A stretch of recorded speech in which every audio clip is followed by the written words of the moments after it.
It's really hard to innovate and to build new stuff if the innovation is constantly stopping you. Because there is nothing happening in crypto, unfortunately, now. Nobody's building anything because they're afraid. Today's episode on the BlackBox Show, we have Dejan from Kriptomat, who is an Estonian-based crypto platform that serves over 500,000 customers across Europe.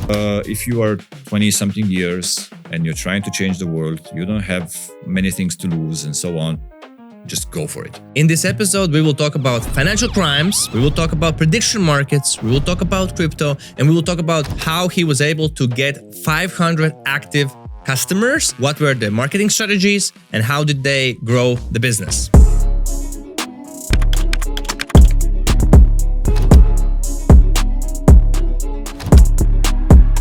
Dejan, thank you for coming. Thank you for pronouncing my name correctly. From where did you come from today? Today I came from my hotel, but in fact I'm from Slovenia. Mm-hmm. I live in Ljubljana. Mm-hmm. I was born actually in Croatia. Okay. And then when I was 2 years old, my parents moved to Slovenia, and that's where I was raised up, and that's where I live. I have a family there. And you came to Latvia for a conference, I came to Latvia for a conference, yeah. There was a second edition of a nice conference that handles the blockchain topics and so on, and fintech. And yeah, they invited me to speak. Is it good for you? Because you have a business called Kriptomat. Yes. Kriptomat. Yeah. Maybe can you briefly tell what the business does, what it's about? So Kriptomat is basically today is a crypto investment platform. Okay. Where more than 500,000 retail crypto investors like myself invest in crypto. We're mostly into retail. It was designed for people like me, 45 years plus, who do not know how to use big platforms because it's too complicated for them. And we were trying to design an environment where they would understand what they're doing, where they would feel safe, and to kind of have everything done in a really, really dummy-proof way. Interesting. And when you say retail, you mean like everybody, everyday people, not big institutions and etc., right? Exactly. Because the interesting story, how we got to idea. Are you interested? Yeah, of course. So my co-founder has also another business, which is a digital marketing agency. Oh, okay. And there was a security incident back in the times. That was 2017, and he had to pay the ransom in Bitcoin. So that's how we became. That's how we got to understand what Bitcoin actually is and what it does, and we fell in love with the technology itself. And we also understood, oh my God, this is big. We might want to go into this. That's good. Okay. So, like in 2017, it was really complicated to even like buy or own or transact with crypto. It was even maybe intimidating in some ways. So that's where idea was born. And Kriptomat, we were looking for a name that would kind of be familiar to people in Eastern Europe, that would sound like, okay, this is like a machine where you can get money out, but it's crypto. So that was how Kriptomat was born. And in crypto also, you just said an exactly good example, which was basically they were hacking you and then asking for money to get unhacked in crypto. Correct. I think crypto is a lot of these like financial crimes, a lot of that aspect, right? Because it's untraceable, etc. It's getting better and better. There was a statement I think 2 years ago from the head of FIU, Financial Intelligence Unit of Estonia, who said, thanks God for crypto, because now we can actually trace where the money goes. And so now you can. And it's much kind of, from his words, it's easier now to handle this particular part of crime. So it's getting harder and harder to use crypto for these sort of things. Right. Yeah. Okay, but what are maybe like I was preparing for our conversation, and I found that you are like interested in financial crimes and like these things, and maybe what are some of the stories or some cases where you can tell us something crazy?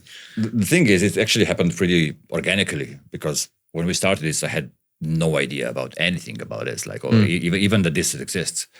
So our company back in 2020 was hit by fraudsters really, really hard. Fraudsters? What do you mean? Meaning that they were misusing our platform to fraud our customers, which means, let's say, people see ads on social media about high returns and so on, or Brad Pitt investing into something, or some local celebrity, which is usually fake. Okay. Then they are guided to some website, which seems like a proper investment firm. They register there, and they get a call from an investment advisor, usually via WhatsApp or whatever, and they start then kind of working on them and preparing them for investment, saying, and also promising high returns and so on. And then they misuse platforms such as ours or Coinbase or other competitors, and they say, okay, here now that we're going to guide you. They install WhatsApp or AnyDesk or whatever application to their computer, and they guide them to buy, let's say, Bitcoin and send it to them. So what happens then? They show them artificial numbers of their investment growing because it's all fake.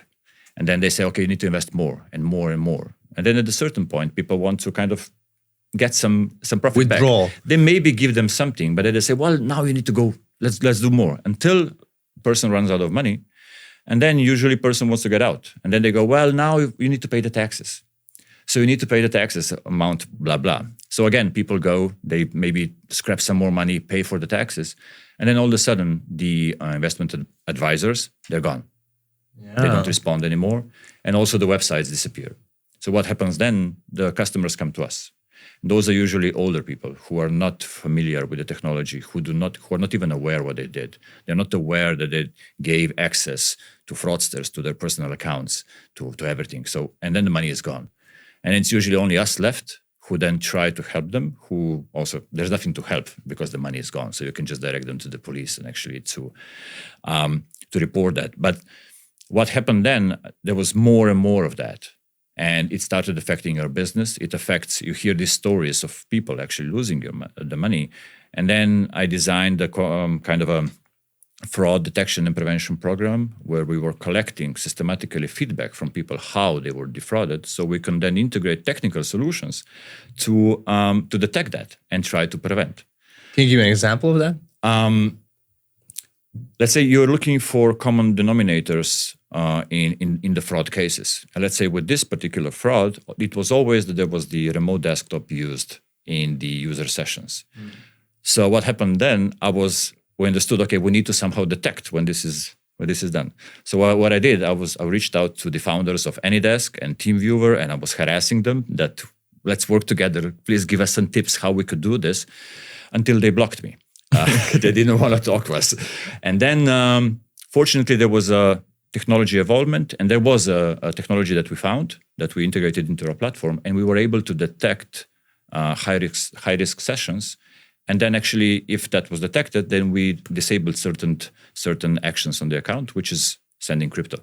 And then if you disable this, then the fraud cannot happen. So this then helped us drastically. And over a year and a half, we dropped this fraud rate. I don't remember the numbers now exactly, but the numbers were hilarious. There was like around 50 million euros lost in 1 year. And then we dropped just in your platform, just in our platform. Okay. But then we dropped this to 1 million in just 1 year, and then to 500,000, and then now we are in the numbers which are completely normal, which is like 50 to 100K, because at the end of the day you cannot protect somebody that doesn't want to be protected. So there is a line. But yeah, that was the story how I got familiar with this, and I actually became passionate about this because the fraud is like cancer. Yeah, and I think it's growing also yearly. So people are getting more scam, not less scam. It's cyclical as the cycles in crypto go. So the fraud happens. So now everything is down. So the crypto market is totally sideways, and there is also no fraud happening. It's really, really calm. And then as soon as something kind of we get into the positive cycle, then it booms again. Yeah. But also the authorities are becoming smarter and smarter, and they're taking down these websites. I think just recently there was a case, I think in Latvia or Lithuania, where they found a big call center that was actually involved in fraud like that, and they came in. Just calling people up. We're gonna make you like 10K. It's a normal business, man. These guys, they employ hundreds of people just calling and defrauding. Imagine those people who do the job. Like, how do they sleep at night by doing? They don't care. They're trying. They know they're scamming people, but they're trying to survive, man. Yeah. And they're looking for people who are on the edge. And I think biggest country I think is India in this kind of call center scamming. At least. It is India. I can ask. There was also recently an article I was reading in Estonia where one journalist went undercover and was getting hired by a call center in Ukraine because they were targeting specifically Estonia, and they were creating a Estonia unit, and they were recruiting native speakers from Estonia for that. It is. It's Crazy. amazing. It's amazing. In Latvia also. In Latvia, I know they use like celebrities to say, "Oh, these guys invested in our platform, returns," and I'm like thinking, "What the hell?" And and the comments there are, but there's like fake comments. You cannot even click reply, right? I'm just checking. So it is. First place goes to India, as I said. It's 67%. Second place is Nigeria, then is Colombia, then is South Africa, Mexico, and Egypt. Yeah, that's what I thought. India is. I just recently met a lady who wrote a really famous book. Brad Pitt is not in love with you. Brad Pitt is not in love with you. Okay. And she was writing. She's a journalist. Also, she writes for Times, I think, and she wrote a book about the romance scams, which are also one of the biggest ones, especially in the UK. Yeah.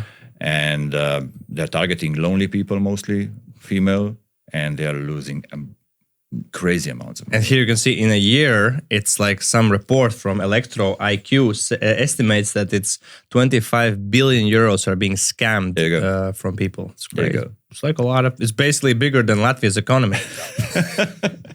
There you go. But I'm usually amazed by how well organized they are and the technology that they use. And man, when you are reading, let's say when we get the screenshots from the fraud victims, the manipulation, amazing.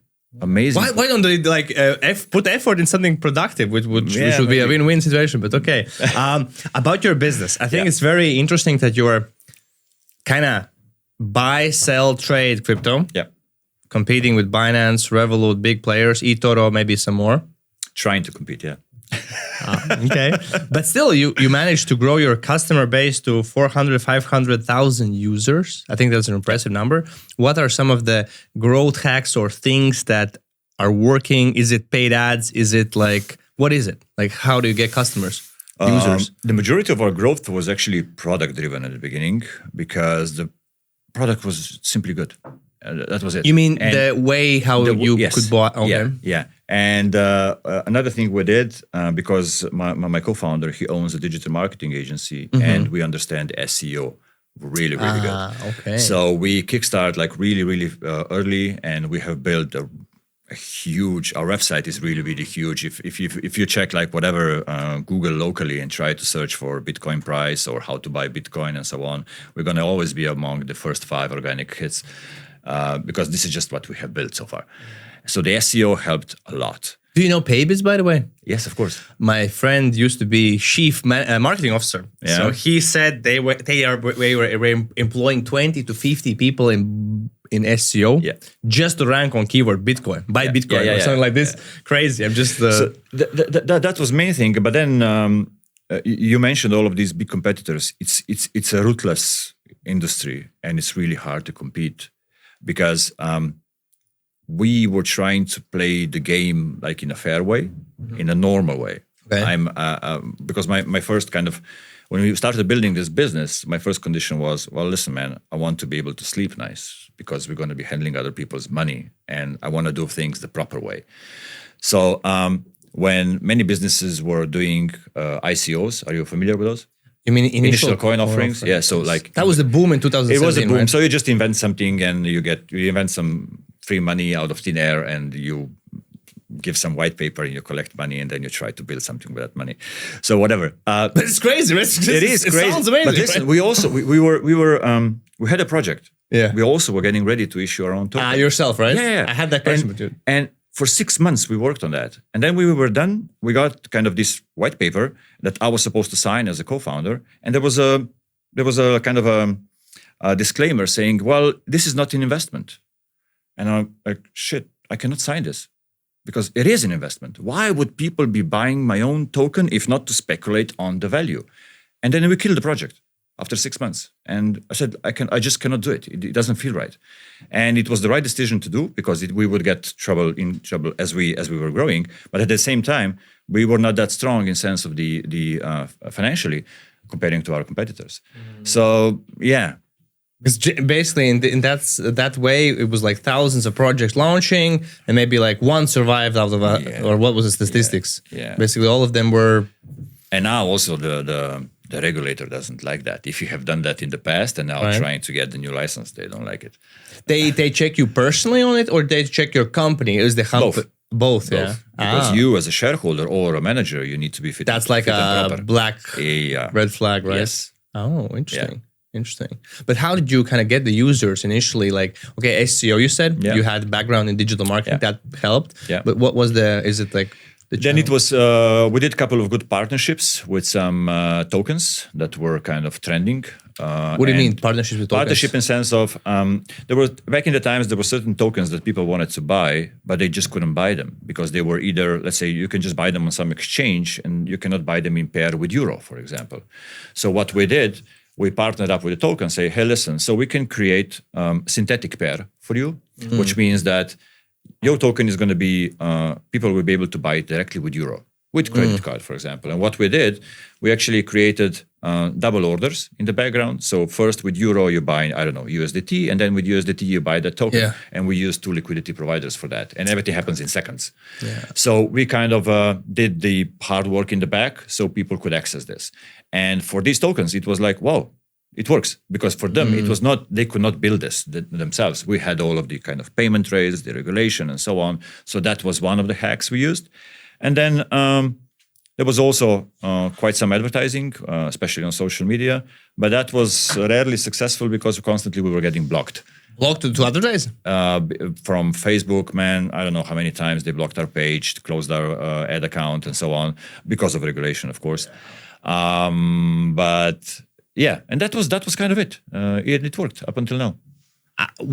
Why do you say up until now? Up until now, because now we are in the, for the last year and a half, there is a new EU regulation that we need to comply with, and we are still pending license for that. Okay. And since we are pending that, we are stuck as a business. There's nothing you can do.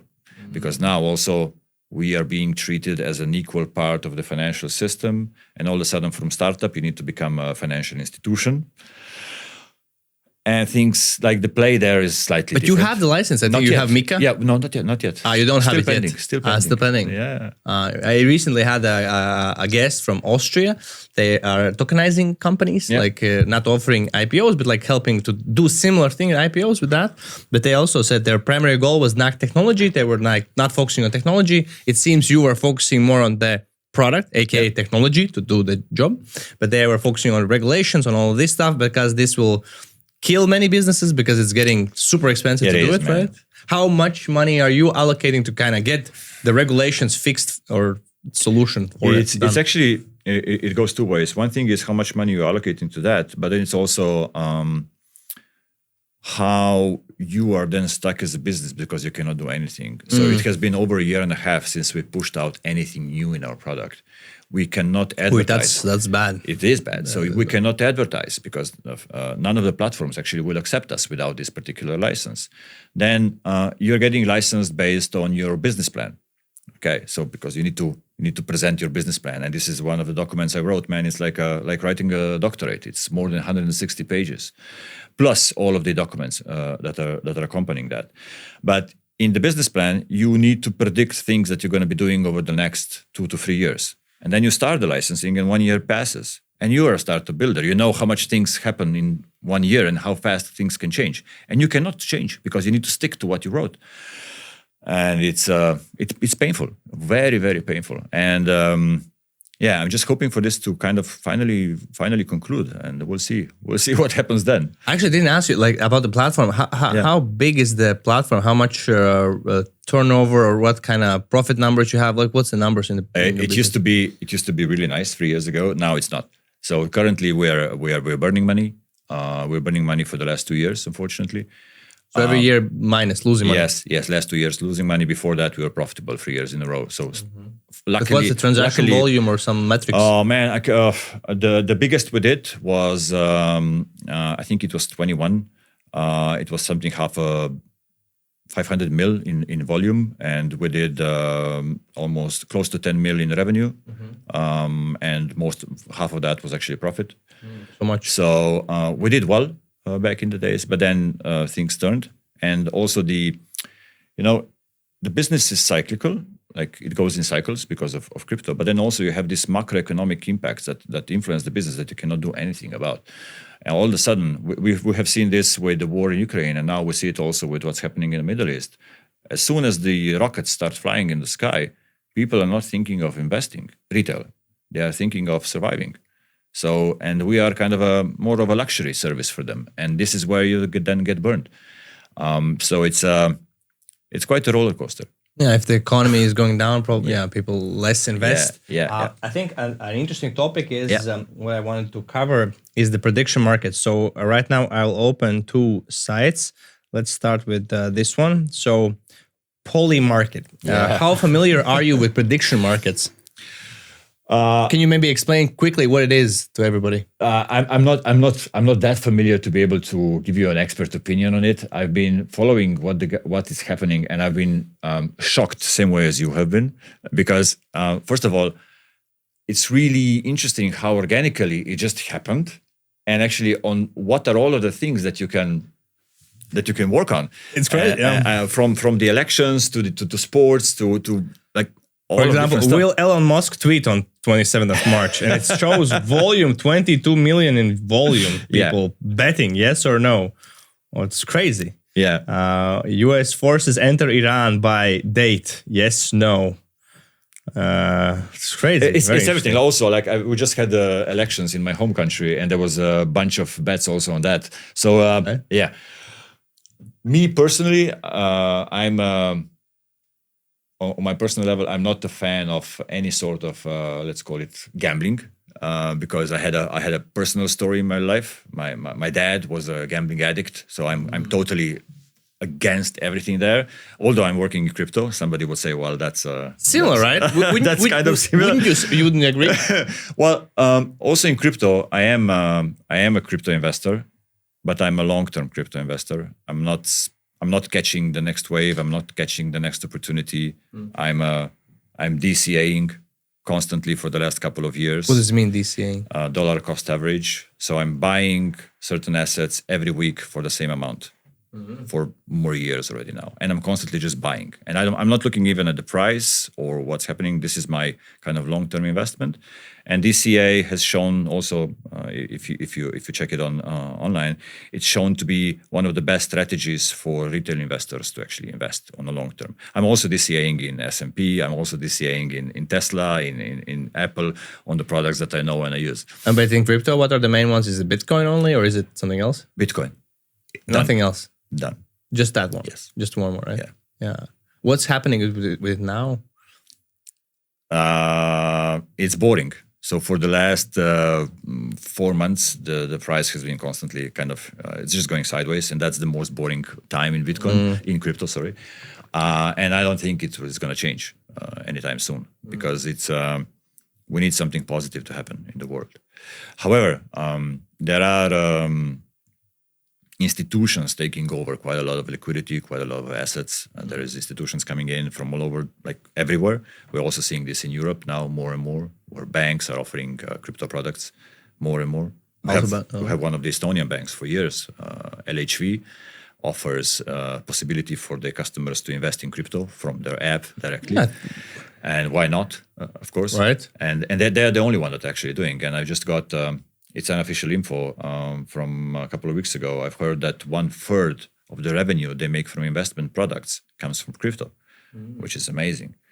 And we're seeing this now in Spain. We're seeing this in Germany, in France. Unfortunately, not yet in our parts. It still need to grow. When you were talking about this situation you have in your company, I maybe wanted to kind of check. Right now, you're in this situation for maybe more than a year. It feels like, hey, your hands are tied, cannot advertise, cannot build the product. You need to fix this legal stuff. Yeah. How do you kind of manage that, or how do you think about it? Or maybe what advice would you say to yourself when it started, how to solve it or fix it, or what to do as an entrepreneur if your basically hands are tied because of some external situation, not internal? Well, the thing is that in this industry, it's really hard to plan because things change so fast. And then you just need to adapt on the change that actually happened. So I'm not sure how we will continue. And we are rethinking several different scenarios, how to actually move on. Some of them are positive, some of them are negative, but it's life. It's just like, it's business. And I'm actually very thankful for the entire experience I had so far, because I managed to build myself a really huge network. I've learned about finance a lot that I've never thought that I will in life. So I will definitely, that's valuable. But to your question, what would I say to myself?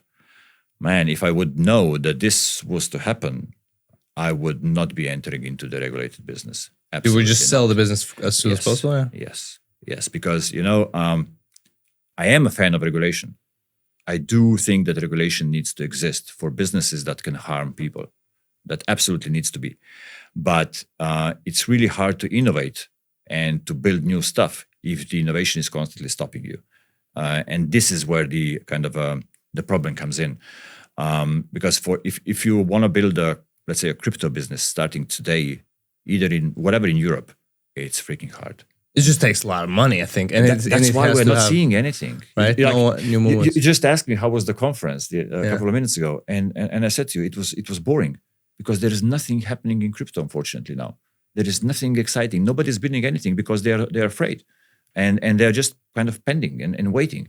And that's the unfortunate result. And that was one of the, let's say, innovative things that happened in finance in the last couple of years. And I do not know what is the next one, because it's really, really boring.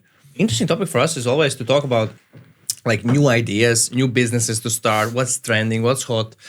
Recently, I had also a different guest, and we were brainstorming about this idea that a huge opportunity could be helping with internal transactions and internal payments using something like a stablecoin to kind of move money, because with Swift it takes 1-3 business days, it's expensive, it takes some time. And what are maybe some of the opportunities you see? Okay, the market is not maybe innovating, blah blah blah, but what are the businesses you could start? Well, you mentioned stablecoins, and that is I dare to say, one of the few true applications of this Web3 economy that happened. Okay. And it's working. It's working, right? It's working because it's solving a problem. Yeah, it's solving a true problem, which is the cross-border transaction, real-time transactions, low transaction costs. Works like a charm. Yeah.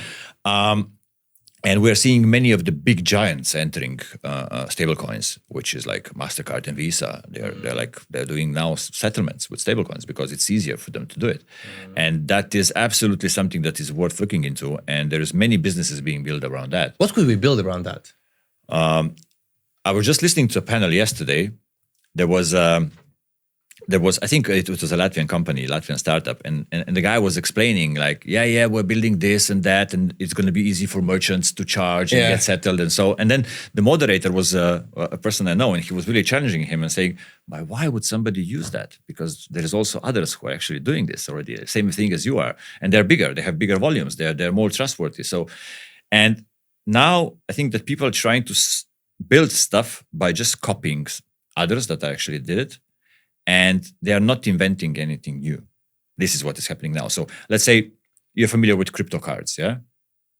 You mean like cards? Yeah, which is a kind of debit card that is actually funded by crypto. Connected to a crypto and you just pay. Okay. So you had one card, second card, third card. Now there's like 150 or even 200 of these cards, and everybody's doing the same. There is nothing new. What do you think? Just trying to copy. No, yeah. What do you think about the guy? I know a company in Latvia that's right now doing this. They're trying to make hand payments. To remove pay cards, but just you pay with your hand. Okay, it's a real project, already in project. But of course, it's two-sided marketplace. You need to get merchants to use it. You need to get people to, I guess. But does it solve a problem? Do you have a problem with paying today? I use my phone. There you go. Yeah, and your phone is always with you. My phone is always with me. Yeah, you can. Yeah. So maybe there's not a problem, but that's a newer project. They're trying to maybe, but because you when you build a business, you try to start with a problem, not creating it. So there needs to be. And what is the problem in payments right now? What is in payments in crypto? What is the problem? Well, in crypto, I guess problem is not going up. Well, in general, we live in we're really privileged in this part of the world where we live. Because we have Europe? Yeah, Europe. Yeah, okay. We have bank accounts. We have instant transfers. Me and you can transfer money in seconds. There is really nice stable companies such as you mentioned them earlier, Revolut and so on, that actually works perfectly. Mm-hmm. And we don't feel the pain of transacting. Yeah. So we don't need stable coins. And in general, when talking about if we look at stable coins as a technology, I think that the end consumers, they don't care what is underlying. They I just personally never have used it or tried it. Or there you go. nothing. But you shouldn't even care because it should just work. I am using it. Let's say we as a company, we're using stablecoins because sometimes we have problems paying somebody in some other country. Let's say because we work in crypto, none of the normal banks, traditional banks, will allow us to transact in dollars. We are not allowed because we are a high risk customer. So we use stablecoins and we pay. And that's a problem solver for us. To be able to pay some service providers that are abroad, and that's let's say a problem. I also heard just to maybe one idea. There is a big market in remittance. What does it mean? So people who are working in the West but sending money to their families abroad. Let's say I work Africa. in Latvia, I send to Africa. Okay. Yes, let's say so. Stablecoins, perfect vehicle for that. But what kind of business could we build around that? What is the is the service? What could we do? Yeah, well, it could be an app where you can just send money, send value to your family, whatever, and use stablecoins for that. Maybe you know the company TransferGo. Yeah, I interviewed also that guy. I think that one of the biggest markets for them is specifically that market. There you go. Yeah, doing that, and they would save big money because they work with banks who are actually part of that system, and I dare to say that these banks overcharge them for sure, especially with Swift and by using stablecoins. I'm now obsessed with AI, and I think I heard this that somebody was like, I need to build my AI agent that could help me to trade crypto like 24/7. What about this topic? An interesting thing that you're just now mentioning, one of the possible innovation is that people will continue building AI agents. Of course. And AI agents soon, or maybe it's already happening, they're going to start earning money by themselves. That would be amazing, right? So, and you cannot identify AI agent, so they cannot get they cannot get a bank account. Yeah, they cannot, yeah. So, but they can get a crypto wallet. They can. So you don't need an identification to get the crypto wallet? It can be in DeFi world. It doesn't need to be on the centralized exchange. So it doesn't need to be identified with the person? No. Wow. And they can transact using stablecoins. There you go. Interesting. I didn't know that. Yeah. Okay. That's interesting. Because if you have your wallet on your own, you don't need to identify yourself. It's your wallet. Nobody knows it's your wallet. So if you go and let's say you buy yourself a Ledger wallet or you open whatever wallet, there's millions of these wallets and it lives on your phone. But isn't the government just put identification on all of these things? They are trying. They're trying, but they're failing. Don't you think it's going to happen? I don't know. I think it's going to happen. Predict. There is because it's managed how much volume people are trading, selling, buying, and the government doesn't get a cut. But they still, want a cut. How can they identify an AI agent? No, the AI agent, of course, not. So maybe we need a tool for them to trade, actually to transact, to receive payments. But who's going to buy the service? Right? There's there's a separate topic. Yeah. But have you seen any use cases where, with AI, something in crypto? What's kind of any? No, not yet.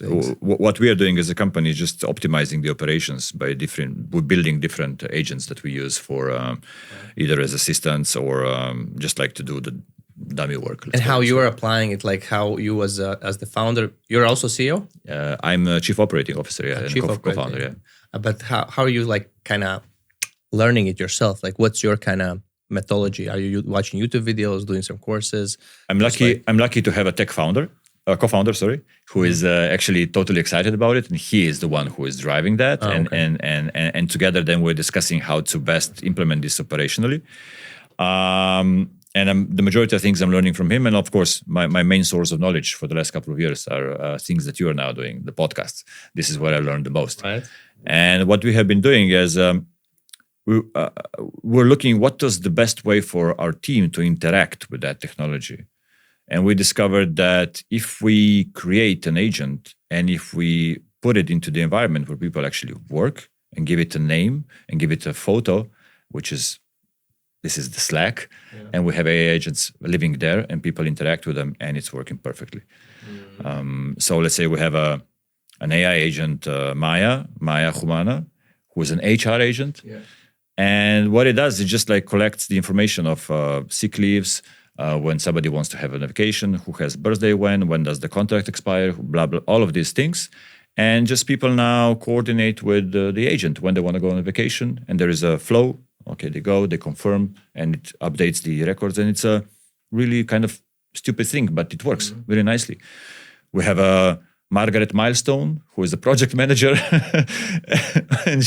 and it creates tasks, it manages projects, it reminds people when they're late, and so on. It's connected to ClickUp, and it works also perfectly. We have what else? Max Metric, who is a BI agent. I like that you named them. Yeah. I like that you named them. My ones are not named. It's just like, I bought a function. We wanted to have that because then it's easier with. Yeah, then you remember. Yeah. Okay. So Max is a BI agent, and it's connected. What is BI? Business intelligence. Okay. Like tracking. And it's connected to the data warehouse, and it can answer like simple queries, like, I don't know, how many active customers we have, what was the revenue last year, how many, whatever. So now we're creating another Lex something, I don't remember the surname, who's going to be a legal officer, and so on. So we keep on doing these things because we can just automate on these simple things.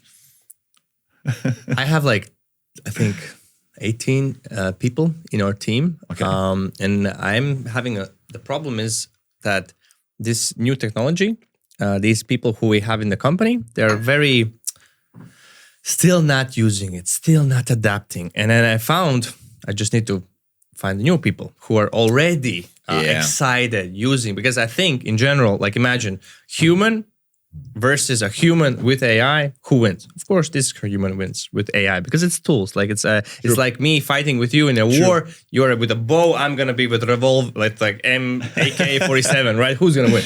Most likely, I'm gonna win. Yeah. And this is what I'm seeing with my team. Maybe in your team, how are you looking at this, or maybe how many people you have? By the way, It's so currently we are around 50.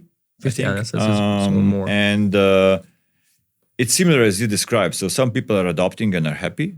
Some people will never adopt it. Or even like doing it. Like that's the thing. Just doing it. It's also an age thing. I don't know. In our team, we also need to have some very experienced senior people. And those guys, they're just not interested. They don't care. But we need to have them because they're like. But after 5 years, maybe you're not gonna. Maybe. And then also it's about the communication, because I know at the beginning when we started with this project, that was like a year ago or something, many people were kind of scared. Like, whoa, what do you think? Now we're gonna have additional agents. When you started to do it? They were like, listen, we're not trying to get rid of you, we're just trying to help you. So then they started kind of interacting more and more, and then they saw that it's helpful. So they can be more effective. Yeah, but are you like giving money to them to kind of but for us, it's like simple. So we bought the cloud. We use cloud. Yeah. I like cloud. Yeah. I think it's cool. And we gave access to team members. Yeah. And then we are using, like, we have one GitHub repository where kind of every new thing we do or it develop, we kind of push it there so everybody could use it. That's how we are basically using it right now. And also the chat and everything. So many people have their own connections and stuff like that. Maybe how are you using it practically? I mean, like not just like when your tech guy builds something then in Slack, you chat with it. That's one thing, but like how the employees are using it. Well, that's the so first of all, okay, there are different parts. So of course we started with the initial thing was ChatGPT and OpenAI. Of course, we started all using that, like chatting, and so on. Then slowly we understood that for us it's going to be better if we switch to something else. So we switched for the operational work and let's say this conversation and also project work. We switched to cloud as well as you just mentioned. So depending on what the person is doing, either they have access or they don't have access to cloud because some of them need it directly, so we can collaborate there. And but some of those, especially those that are customer facing, like customer support, compliance teams, fraud prevention, and so on, they actually interact mostly through these agents we have built on Slack. Because that's, you mean the customers? Yeah, not the customers, the all of the customer facing people, okay. Because for them it's much easier to do that. And also these agents, they live in Slack groups. So everybody sees what is actually happening. So when let's say you have an incident on the, let's say, fraud thing, and then you have this fraud agent who's actually helping them, and they can collaborate with him, and they can chat inside of Slack. Right? Yeah. So that's kind of how we have implemented, and so far it's working. We'll see. But as I mentioned earlier, it's still evolving. Yeah. But are you looking at, like, okay, you have 50 people? My mindset right now is 100% like we're not gonna hire anybody. We're Yeah. just gonna like try to build processes to just do it if we need. Supportive and The same affirmative. similar, The right? same thing. Yeah, because it doesn't make any sense. It's What's gonna happen with people? You know, Well- like if every company thinks like this and every company is gonna do it like this, maybe okay, except like like gas stations where you need people, but it's different. But like, we're still going to need people. We're going to need people who know how to use these technologies. And I think that, let me tell you a story, an interesting thing, what we noticed. We have for customer support, we have a chat on the website. So when you go to this chat as a customer and you start chatting, first you're going to get intro from an AI bot trying to assist you. okay, So we introduced that over 1.5 years ago, and it has been learning constantly. Yeah. this one, you mean, Kriptomat, right? yeah. That's even in Latvian. That's shows AI, in Latvian, of course. Nice. There is another AI that translates. So anyway, and this why we introduced this, because we wanted to be able to scale when needed, and we wanted to be available also during outside working hours. So the result of this solution was actually growing constantly. So the customer satisfaction was good. The answer rate of the bot was really, really good. Couple of seconds. So everything was going well until a couple of months ago. All of a sudden, started going down. So the customer satisfaction rate for the AI solution was actually worse and worse. And it felt like there is a sort of a pushback from people who want to speak with a real person. Yeah. There you go. So we understood, okay, first of all, we need to reposition the AI solution to just say, hey, listen, I'm a technology. I'm trying to help. If I don't make it, there's going to be a person for you. And we kind of changed that narrative, and all of a sudden started going up again. So what I'm trying to say that I am expecting a pushback from the end customers, and still people will be handling people relationships. Especially maybe it's going to be a more of a, let's say, for the valuable customers. Maybe it's going to be kind of a white glove service, whatever. But I will not say only just VIP, but for everybody in sort of a way. So I think that when it comes to person-to-person relationship, this is something where we're going to need people. But again, for a large-scale project or a B2C, tough. I was just listening to a case with Klarna. You're familiar with Klarna? It's the email tool. No, Klarna is a big fintech. Buy now, pay later. Yes. Yeah. So they have downsized the team drastically over the last year because they bet on AI, and they have succeeded. Right. And they actually stopped hiring completely and continue optimizing for AI. Right. Yeah. They're not firing people anymore, but they're keeping what they have, and they're just kind of trying to teach the people how to use how to kind of adopt to the new reality. And it has helped them a lot. And they said that everything that is customer oriented is now driven by AI.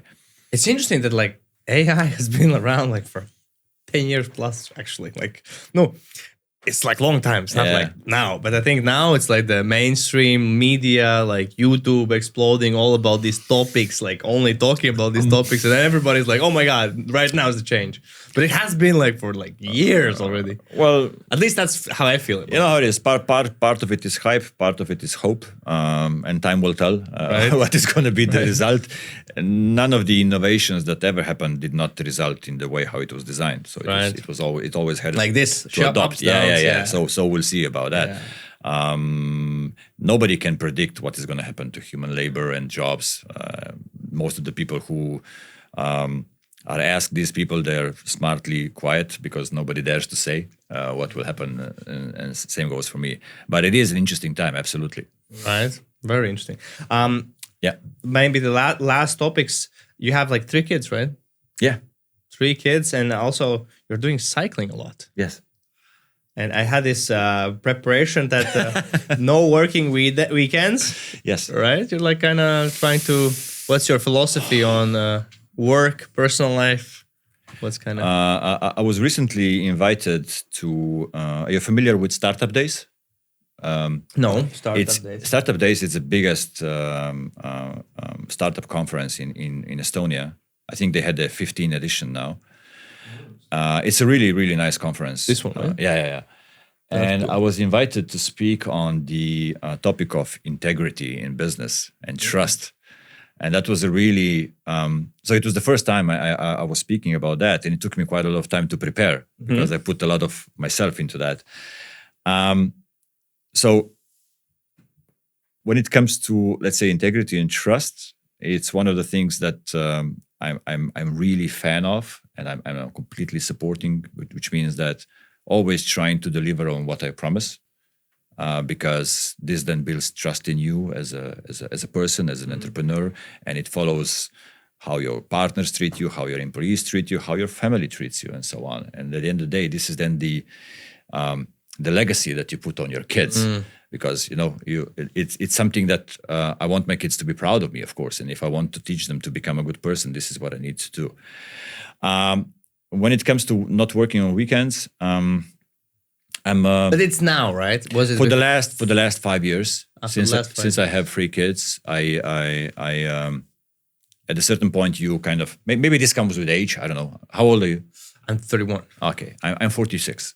Yeah. And I've been building businesses for the last 18 years, constantly doing something, different startups, failing businesses, growing business, again failing, and so on. And I have a really interesting past. I used to work in entertainment business. I was doing big festivals, rave parties. Rave parties? Yeah. I had a management booking agency for famous DJs like David Guetta, Tiesto, Armin van Buuren, and so on. Really? Wow. So that was in my previous life.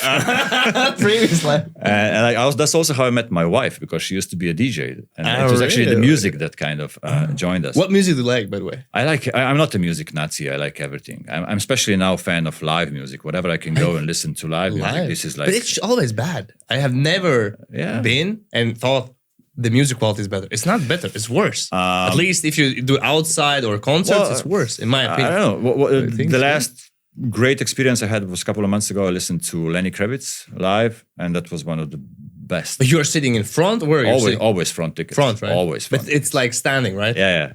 I'm never going. Yeah, that you need to kind of. But you need to be there early. I think you need to be there early. Yeah, but I'm a fan of music, and also with my wife and with my kids, we like to go to these concerts. I like super weird music. I like this Hans Zimmerman cinematic.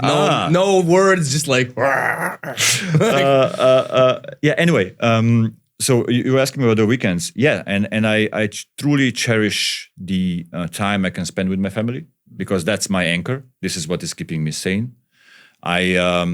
We have, let's say, this kind of, it's how we do it. Like every evening when I'm home, we meet at home, we have dinner together, we cook dinner, I cook dinner, like every day, phones aside, and this is the time when we speak and we talk about stuff. And that's actually what matters, because at the end of the day, businesses you built, yes, whether we will change the world or not, I don't know, we're trying.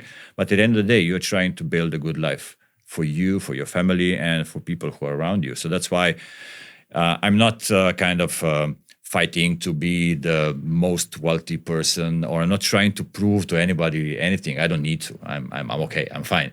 So that's why I'm not pushing that much anymore.